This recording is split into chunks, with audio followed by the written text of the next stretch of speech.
Sitting across from me here in the studio is Carolyn Hirsh, used to be a member of State Parliament. The Labor MP served 3 terms in a career that spanned the 80s, the 90s and the 2000s. But her life changed forever on the night of June 2nd, 2004, when Carolyn was caught drink driving. The Premier, Steve Bracks, forced her to resign from a parliamentary committee. There was public shame, of course, but life didn't get any better. Carolyn was later caught again by the police and has written a book about her experiences, politics, death and addiction. Carolyn, good afternoon and thank you for coming in. Good afternoon, Dennis. Why have you written the book about this particular period of your life? Started out, I think, quite a few years ago as therapy. Wonderful way to deal with problems. But I then decided I would like to be a writer because I hate crossword puzzles. And Any Sudoku? No. No. I went and did a diploma at TAFE, and the writing turned into real writing and gradually turned into a book. And I think the progress of the book rather mirrored my own recovery from all of the issues that I'd gone through, because the thing that started it all was the suicide of my daughter in 2001. That set me off on a road, downhill road into blackness, really. So, yeah. So that's how the book came about. I presume that following the loss of your daughter, you probably have thrown all your energies into other things. Well, I sort of did, yes, but it was really a veneer.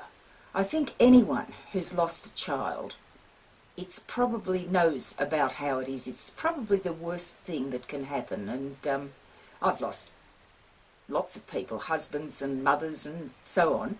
But the loss of a child, even though she was an adult, was probably the worst thing I could have ever imagined happening to me.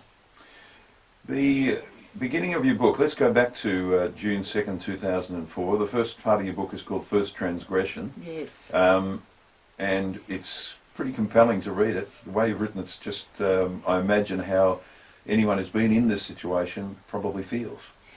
Yes, it's I've discovered a love of writing, Dennis, and I think, as I said, I think it was a part of my recovery from my daughter's death. I don't know if you recover, but you certainly learn to live with it and it becomes part of who you are.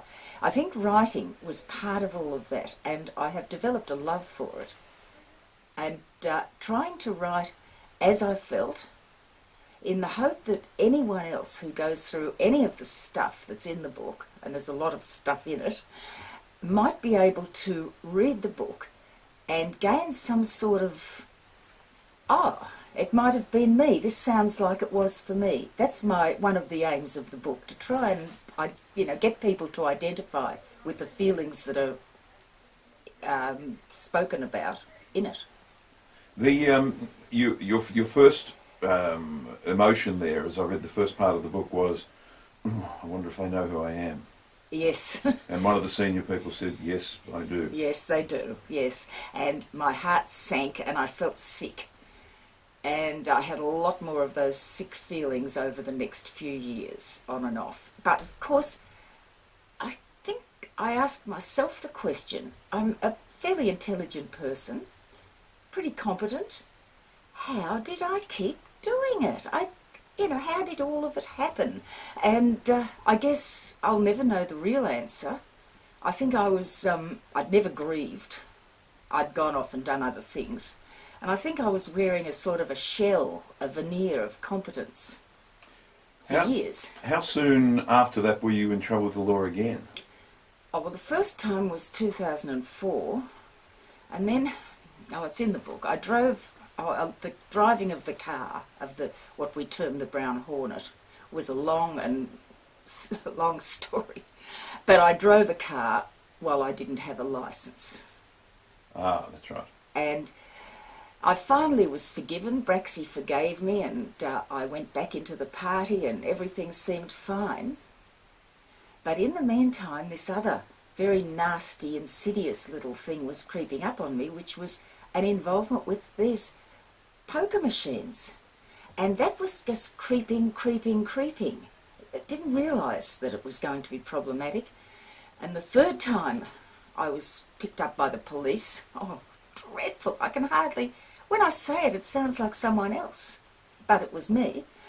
I had been at the playing pokies, and I had started to worry that that they might be taking some sort of control over me. Worried me, so I thought I can control this. So I was very careful, put $20 into the machine, and forgotten, had a drink too many. Is it possible that you're a person who has a weakness to perhaps both of these issues? Addiction. Oh, look, I have an addictive personality. My father was an alcoholic.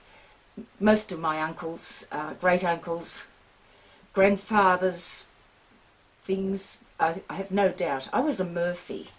I don't know whether that tells anybody anything or not, Dennis. Apologies to all the Murphys who are offended by that comment, but there you go. I think most of them are my relations. But no, I don't know. I certainly do am aware that I have an addictive personality. I was addicted to cigarettes until August the 27th, 1983, when I stopped smoking. So this was there waiting for me. And not everyone who plays pokies will get addicted. Alcohol, I'm not an alcoholic, thank goodness. I am able to enjoy a drink without it controlling me, and that's a good thing. But I'm very careful because of this, because of my nature. What about being kicked out of the Labor Party? What did that do to you? That was like losing another member of a family. I'm a rusted-on member of the Labor Party. I've been in the party for many, many years, and it's like a part of my family, although sometimes I strongly disapprove of their behaviour. But I would never not be a member. And, yeah, it was another grief. It'd be a huge grief. Massive. But they'd initially been supportive. Oh, the party generally were very supportive of me. Look, Steve really didn't have any choice. When I look at it objectively, I guess, I was proving to be a disgrace to the party and so on, and yeah, I think if I hadn't resigned the first time, if I'd refused to resign and sort of stood up a bit, perhaps might have been a good thing. Look, what's gone is gone, and I'm here now. You're here, you've written your first book. Are there more stories in the Carolyn Hirsh mind ready to go? Oh yes, yes. I'm very excited about next. Next might be a history going back to Ireland. Might be a murder mystery. Listen up, Murphys.